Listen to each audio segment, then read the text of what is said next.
What's up, everybody? No, that's not as... You can't do that.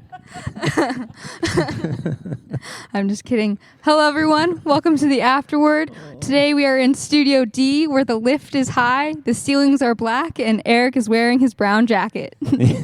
Yes, this is true. I am Betty Horiuchi, doing the intro things today. I'm joined with Eric Reeves and then John and Sarah File. This is Sarah's first time on the podcast, so if you all could give a round of applause for Sarah in your homes. Thank you. In your homes and in I your hearts. appreciate it, everyone. Anyway, so today I also saw the intro question, so we have a little something new, and it's fitting the festive themes. If you could be a nope, not a movie. If you could be a character in any Christmas movie, who would it be and why? That's a good question. We're going to learn some things about each other right now. Right, I'm thinking hard about Christmas movies. I knew mine right away. I love White Christmas. I've watched it since I was a little girl, and I would definitely be Betty Haynes. Good name. Yeah. She's one of the two sisters, and they sing the song, Sisters, Sisters, there were never such devoted sisters. And they do the dance and everything. It's a good dance. Yeah. And she's the older sister, and I'm the oldest of 7 kids. So I would definitely be her. And yeah, I love that movie so much. Are there big name actors or actresses in that movie? Yeah, there's Bob Wallace, Phil Davis. I'm so sorry. You're gonna have to cut that out. No, Bing Crosby. Bing Crosby. Okay. Danny Kaye. Like what? I'm sorry, I haven't heard of Who are them. those people? Never mind. That's good. So funny. Were those producers or something? Those are their names in the movie. I'm just reading, little of me. Okay. No, that's good. Yeah. Who are you gonna be, John? Well, I almost said Danny Kaye. I did not.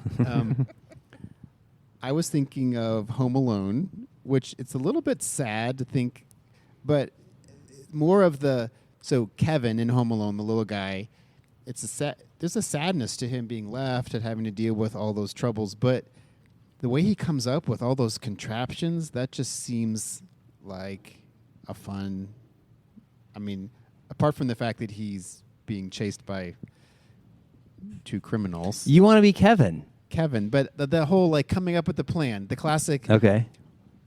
Pull out the drawing board with all the contraptions he was going to make. That just seems like a cool... That moment. speaks to your heart. Yeah, I'm not that clever, so it'd be cool to know how to do those things. Yeah. All right, I'm going to be a fictional character in Rudolph the Red-Nosed Reindeer. Remember the prospector? Was that Cornelius? Was that his name? Have you guys seen this movie? I think all these characters have been fictional. Okay, that's fair. This is an animated So true. stop motion. He's a prospector, and so he goes looking for gold. He's not afraid of the big Bumble, I think is the monster's name. So I think I'd want to be that guy. Yeah. He's an adventurer. That is good. I have Thank not you. seen that in a long time. I do not remember that character at all. Prospector. This could be a new nickname for Eric. Betty, what about you? So my answer, I actually couldn't think of anything because I couldn't think of a single regular Christmas movie. But I recently watched this new movie called The Family Switch, and it's a new Christmas movie. Is it a classic? Absolutely not. But it's just about this family that switches bodies with each other. But the character I would want to be is the dog because he switches bodies with their baby. And so I want to know what it'd be like to be a dog that got to be a human for a day. That's a horrible answer. Because nobody's heard of this movie. Nobody has seen it. I have heard They of were it. I've heard reacting. good You've things heard of it? too. Yeah, we were I've going to heard maybe good watch things. it. This Yes. It's Christmas good. break. Okay. It, some of it, a lot of it, doesn't make any sense, but it was good. The kids were interested. Our kids want to watch it, so. Well, let me know what you think once you watch it. Okay. Okay, well, on that note, After that great question. Eric, can you please give us a recap of yesterday's sermon? Yes, I can do that. The theme from yesterday's sermon was Christ our sacrifice. It's one of the themes that we see in the carol, We Three Kings. And so we looked at the need for Christ's sacrifice, which is grounded in God's holiness. He can't be in the presence of sin, which for us as sinful beings is a huge problem. That means we cannot be in the presence of God. So we looked at Isaiah 6, and we saw the holiness of God, and Isaiah's response as a sinful being, one of despair. But that's not the end of the story. God also desperately, that might not be the right word, he deeply loves us beyond we can imagine. And so he doesn't turn his back on us. He makes a way for us to still be in a relationship with him. And we see then in the book of Hebrews, we were in Hebrews 10, and we saw that he provided Christ to replace the Old Testament sacrificial system, a system of the Old Testament that could never take away our sin and put us back in relationship with God, but gave us Christ, who was our perfect sacrifice, so that our sin could be taken away, a sacrifice that was once and for all. So we see God's love in Christ as well as God's holiness, so a need for the sacrifice in the first place. Thank you. You're welcome. Well, actually, I have a question to maybe start before we even talk about like what inspires awe, but I feel like something I've been thinking about since yesterday is, what does awe really look like? Or what is like our response when we do like see this awe of God? I don't know. That's like kind of like a very conceptual question, but what does awe really look like? That's a great question. What do you guys think? What does awe look like? Or for you, maybe, what does awe look like? I think for me, the thought that immediately comes to my mind is worship. Like it just draws my heart to worship him even more when I see more of who God is and how amazing he is. It just draws my heart to worship. Maybe starting, from lesser to greater. So with sort of a mundane example, like you're watching a football game or something, and somebody dives and makes a one-handed catch, pulls it in somehow, grabs it in for a touchdown, and you're just like, how did a human being just manipulate their body in the air to catch that ball? And there is a sense of awe, like, I could never do that. Wow. And now that's obviously a really human, physical example, but I think we could relate to seeing something and just being overwhelmed. And then if you, like Sarah was saying, kind of ratchet that up to what does that mean for a holy God who has done something beyond our comprehension of coming to earth for us to be a sacrifice for our sins. That sense of we can't comprehend it. We're almost left speechless. Yeah, it's definitely a sense of being overwhelmed in some degree. Overwhelmed maybe with wonder. Something that is kind of hard to put in words, isn't it? A sense that we're approaching something that I don't fully understand, that is almost in a sense too wonderful for me to fully grasp. Being in, I probably can't use the word to define the word, huh? I mean, technically, I feel like you're never supposed to, but you can. Being in awe. How about that? Yeah, I like that you said overwhelmed. I feel like that's often when I think of awe, just like this overwhelmed feeling within me. Anyway, yeah. What tends to inspire this awe of God in all of you? That's a great question.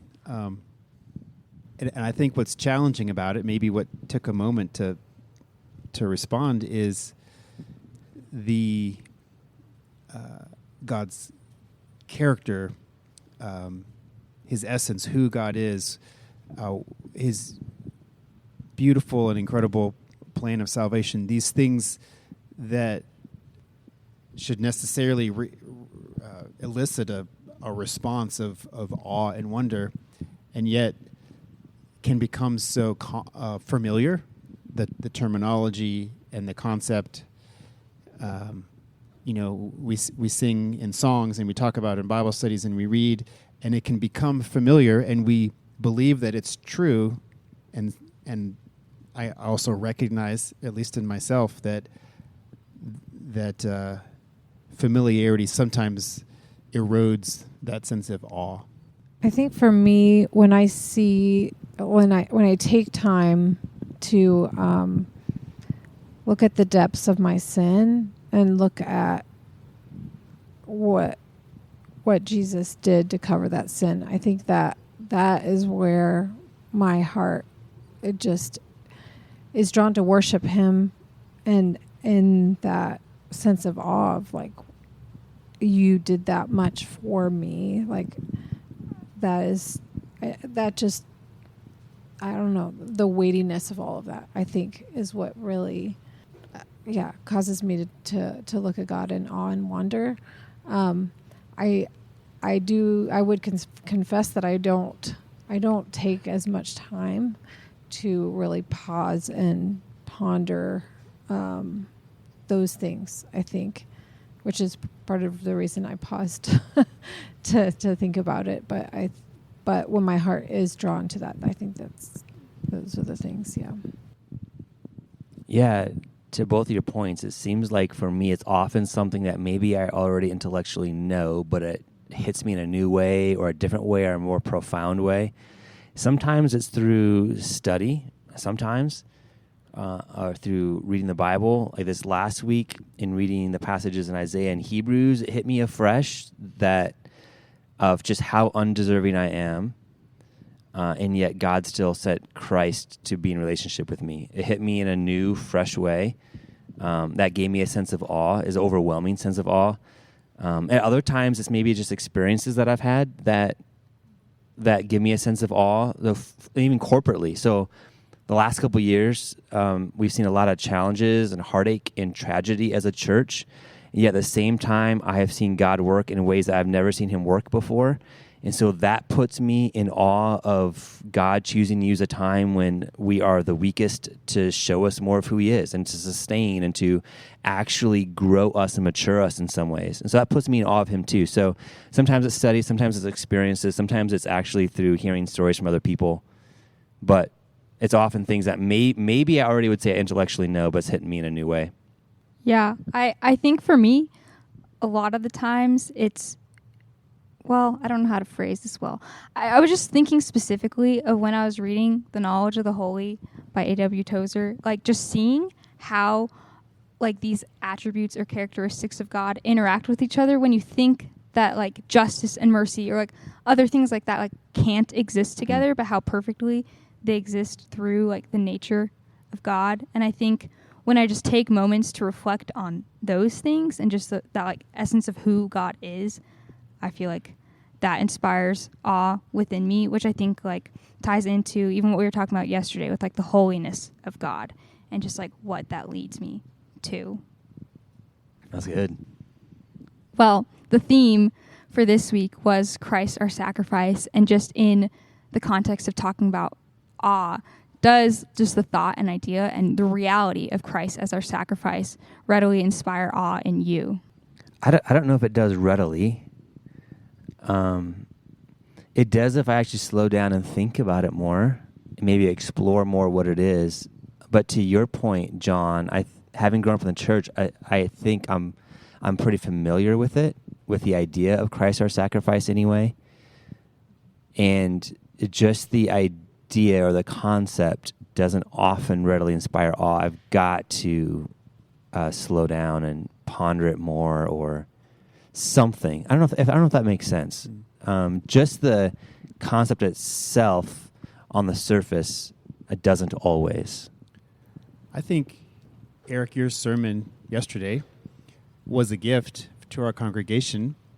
I think it brought us to a more, tangible sense of Christ's sacrifice, even as we kind of dug back into the sacrificial system of the Old Testament and what was required, and then how that was fulfilled in Christ. I think that there was something, it's confusing sometimes reading Scripture, reading the Old Testament, trying to understand why God led his people through centuries, thousands of years of this sacrificial system, and yet to trust that God did that for a purpose, and then to also begin to kind of wrestle with how intense that would have been.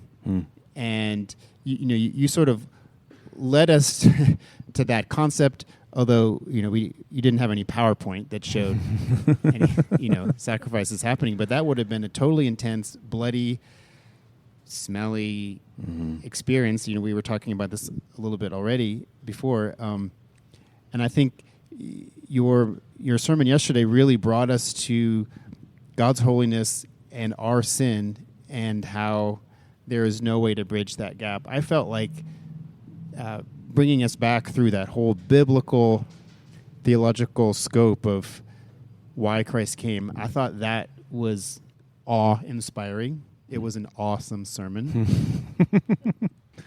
Man, that's what we've been praying for, isn't it? That God would show us more of himself. He would inspire awe in us. That's really encouraging. Yeah, when we think about, well, I don't know. I had a friend when I was in the Middle East 2 years ago. There was a religious holiday happening at the time that I was there, and like a part of that is that sacrifices have to be made during that time. And I didn't get to see any when we were in the village, which maybe I'm okay with. But I had a friend who like lives there, and she has seen them in the past, and she's just talked about how like experiencing those sacrifices and what that looks like has like inspired this deeper awe of what Christ has done for us, and not only that he paid like this brutal cost for us, but also that it was like this one-time all-sufficient sacrifice. And just hearing her and her recapping her experience, seeing that, and then tying that into the sufficiency of Christ's sacrifice was just really powerful to hear.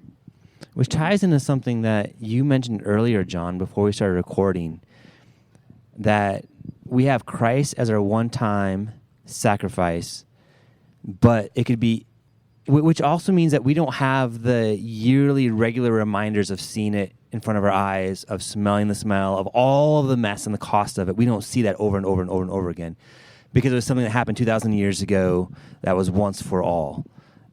So I don't know if it's fair to say this, but it feels almost like we're a little bit of a disadvantage. I don't know if I can say that, but a little bit of a disadvantage of the constant reminder of the weight of our sin and what the cost really was. Do you remember the first time you saw the movie The Passion of the Christ? Yes. That's a whole thing, and people might have different reactions to that, but there was something, I remember we saw it in the theater, and like people were crying. Like it was an emotional reaction to, one aspect of Christ's sacrifice was that physical torment and suffering, not to mention the weight of the sins of God's people from all time. But I remember, not that we need to watch that movie every week, but there was something about that did bring some of that, kind of experiential. So what do we have today in the church to help remind us of the sacrifice? Communion. That's right. Yeah, I mean, talk about that a little bit. The Old Testament Israel, ancient Israel, on the sacrificial system, did not have communion. Christ hadn't come yet. We do have that. How is that? What role does that play here as we talk about sacrifice and a reminder of it? Yeah, I do think, communion can feel a little bit like, something that we just do every week and a mindless thing in some ways. I think it can get into that kind of like habitual kind of thing. But it's there for us to be reminded of Christ's sacrifice, his body and his blood that was sacrificed for us. And I know that I don't always, treat it in a way that is reminding me of the sacrifice, but I do kind of wonder, not only, like how can we be reminded more of Jesus' sacrifice there, but how can we also help our kids be reminded of that as well? And I was thinking today about, I think maybe before we go up to take communion might be the best time, because there's so many distractions once you're standing in line and you're going back to your seat and you're seeing who, people around and stuff like that. But it seems like that would be like the best time to be remembering what Christ did for us, I think. We were talking a little bit about the sensory dynamic of those initial sacrifices in somewhat of a negative way, but there's a gift of communion being a sensory experience where we are smelling and touching and tasting.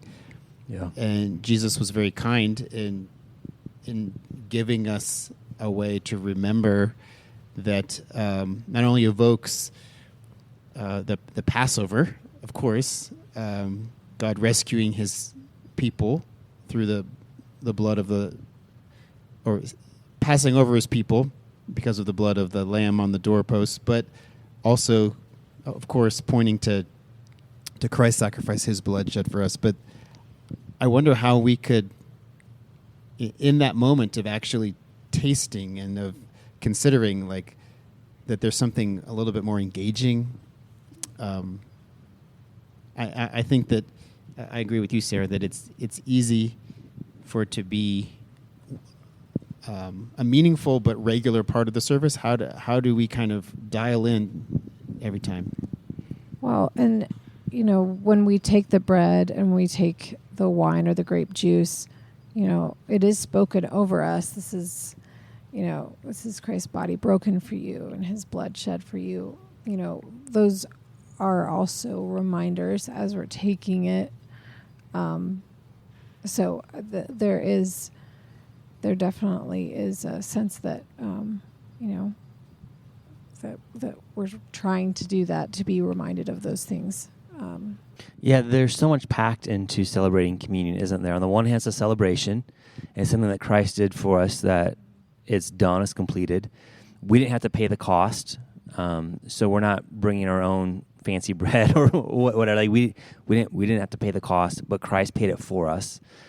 And so even in the tasting of the bread, you look at it, it's been broken. It's not neatly cut. It's been broken. That's on purpose. Like Christ's body has been broken.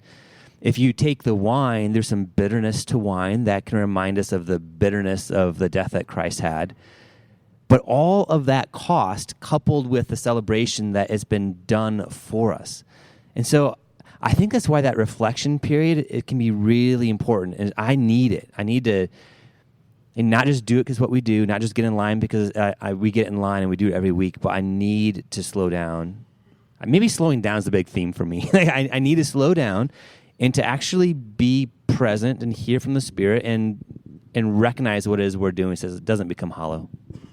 Yeah, I agree. I think the reflection period is crucial for me, because if I were to just get up and go take communion, I don't think I would consider at all the reality and the weight behind it. But I think that reflection time helps me a lot and just helps to get my heart to slow down and be in the right place as I go up there and be willing to hear the gospel spoken over me too, because I think it'd be easy to just kind of brush that off as well and just think of it as a regular part of the rhythm, but to really consider the words being said.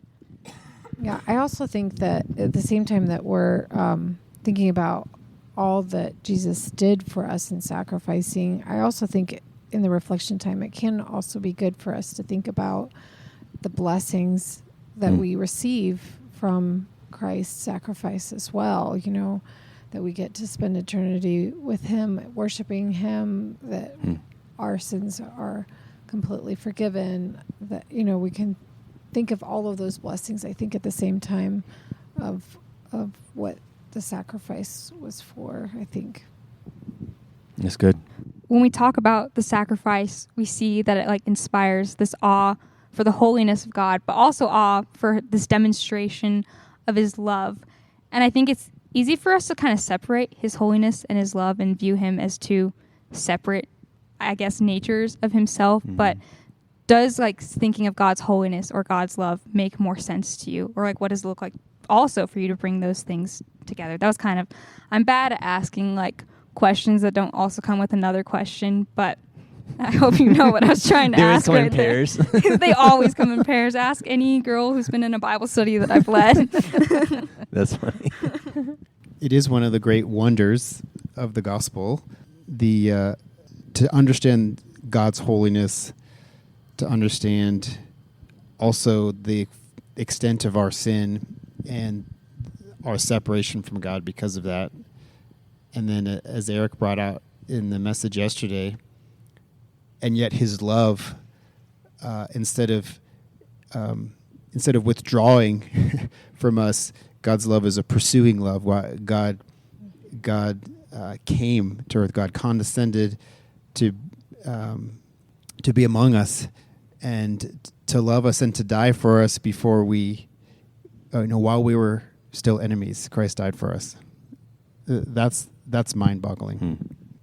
Yeah, I was thinking about similar to what John was saying, God moving toward us, even though we were repeatedly sinning against Him. This was something that you brought up, Eric, yesterday in your sermon, and I really appreciated the way you brought that up, that God really was completely different than we are in that we would normally create safe boundaries around ourselves when somebody hurts us. And this is maybe a silly illustration, but it came to my mind that morning. We just got a puppy 2 weeks ago, and his name is Finn, and he's still getting his baby teeth in, and he was biting me like puppies do, like quite a bit that morning. And so I placed him back in his crate for just a little bit, just to give me some time away from him, that he wasn't biting me. And I was just thinking how, just that is just so not the way God is with us. Like we are like the wet dog smell and everything rolled in mud and everything without even a cute face and biting and everything. And God moves towards us. And that just, that inspires the awe and love, that I can, see from Him. And that, that was really helpful from you, I think, in the sermon yesterday. I think God's character of being holy, so transcendent, big God of the universe, completely other, that part of God, as well as His personal, immanent love, knowing us, being in relationship with us as an individual, those two things put together blow my mind. It makes sense to have maybe a transcendent God who's way out there someplace. He's got lots going on. He doesn't need to worry about me or really care about what's going on here. Or a God who's kind of my little buddy. I can pull him out of my pocket when I want him. He's my friend. He just kind of wants to be with me. But to have a God who's both, not to say he's my little buddy, but have a God who's both, who knows me personally, is with me personally, actually paid a cost so I could be in relationship with Him, and at the same time be a God who's transcendent over everything and ultimately infinitely holy. That God is unique. There is no other man-made religion, system of philosophy that could possibly touch that sort of God. That blows my mind. And so it puts me in awe. I think on my own, I'd fall in either of those ditches, Betty. Either He's just holy, or He's just loving, but He can't really do anything about it, or He's not offended by me. It's one or the other, but to put them both together, I think, is the hardest thing for me to do. I don't have really a category for it. Yeah, well, and I kind of think those kind of topics where God is so big and yet so personal, when we can't comprehend those things, makes God who He is. If we could fully understand Him, He wouldn't be God, right? And that really is what gives us that awe of Him. And that is such an amazing, beautiful thing about who He is, and only draws our hearts to worship Him even more, even though we want to try to understand Him, and He isn't understandable by our finite minds. Yeah. Yeah. I feel like they do make a lot more sense separately than together. Absolutely. He is incomprehensible.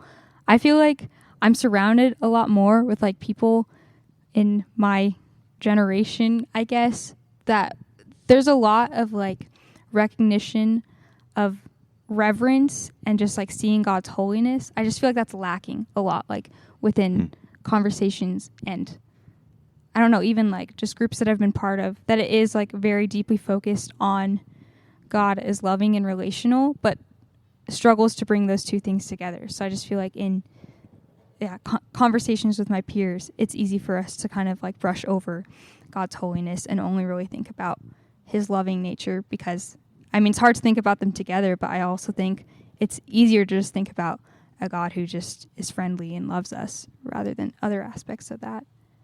I think Eric kind of tapped into this whole series on the Sermon on the Mount as, you know, a couple months of us seeing our sin more clearly, ways that we would have, you know, let me just personalize the ways that I felt comfortable, like, yeah, I'm doing okay, you know, kind of that graded on the curve. I'm doing better than most, so I'm feeling okay about things.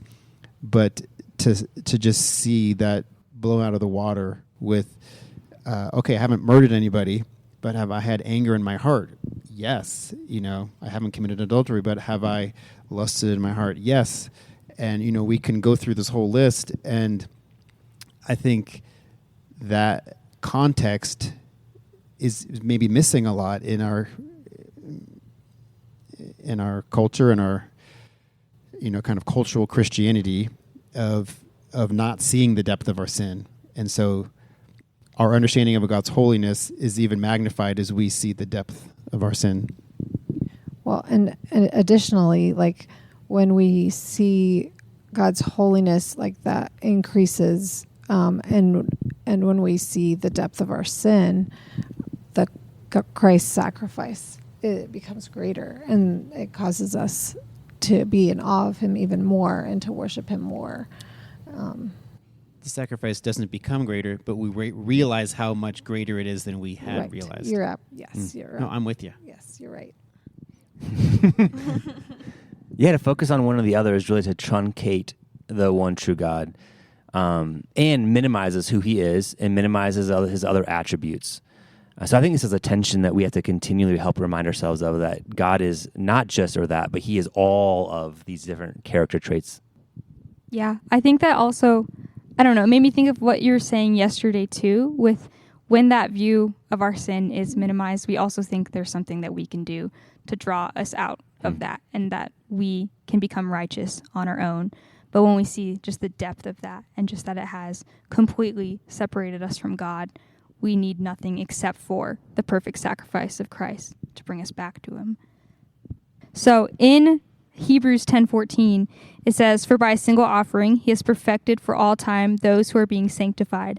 I feel like our conversation about the sacrifice of Christ, we focus in a lot on just how this has justified us, but what does this being sanctified look like? How does the sacrifice tie into our sanctification and as we walk with the Lord until the day that we are with him again? That verse is an interesting verse because you have a completed, like, past tense verb, but then you also have a continuing verb of has perfected, and then you have the are being sanctified.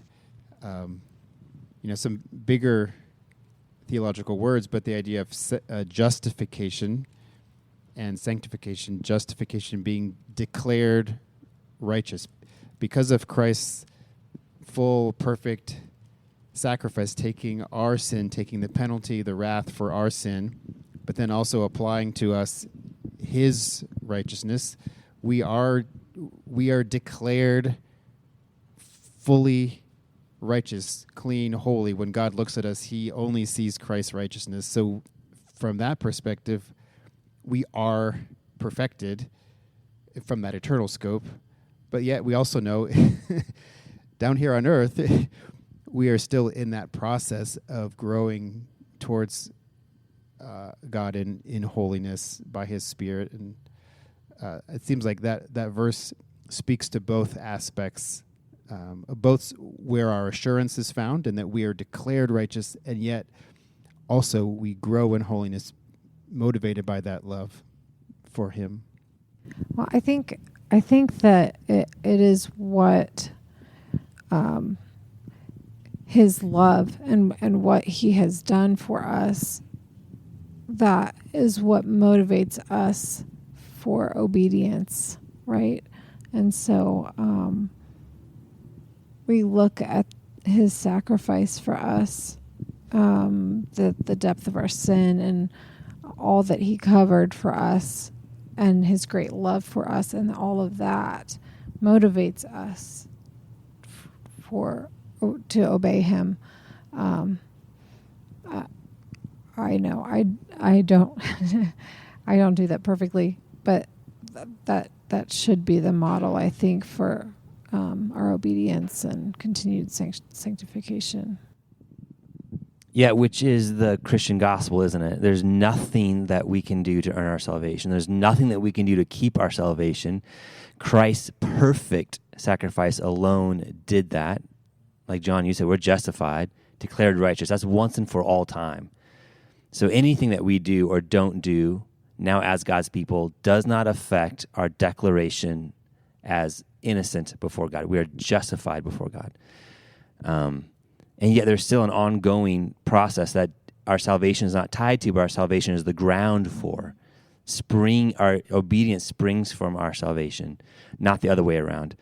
So that's what the Christian gospel is versus every other message from every other religion. We're given grace, love of God, we're declared righteous, and then our lives reflect that, rather than our lives trying to earn some sort of declaration of being righteous.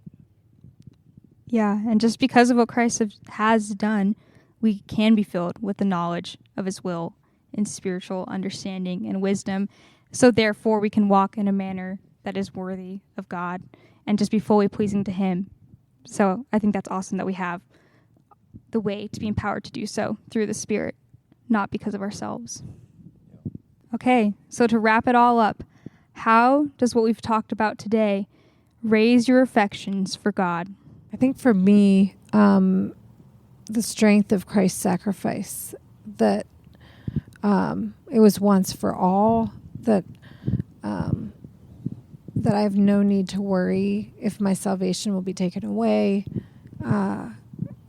We can see in God's word that we have no need to worry about that. All that the Father gives me will come to me. Whoever comes to me, I will never cast away. Verses like those just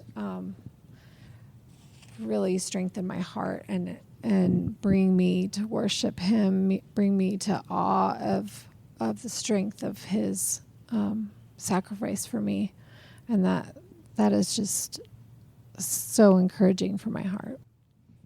Yeah, for me, it's it's the realization that God could have justly, out of His holiness, not done anything to save me, and He still would have been perfectly God. He wouldn't have been less than.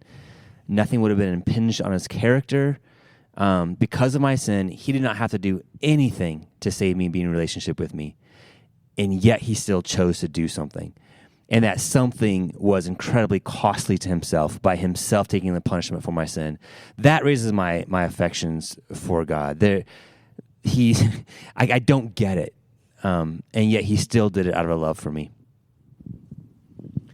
Yeah, I think that the conversation today about holiness, but also God's love, and a verse that came to mind, 2 Corinthians 5, 14 and 15, for the love of Christ controls us, because we have concluded this, that one has died for all, Jesus, having died for us, that those who live might no longer live for themselves, but for Him who for their sake died and was raised.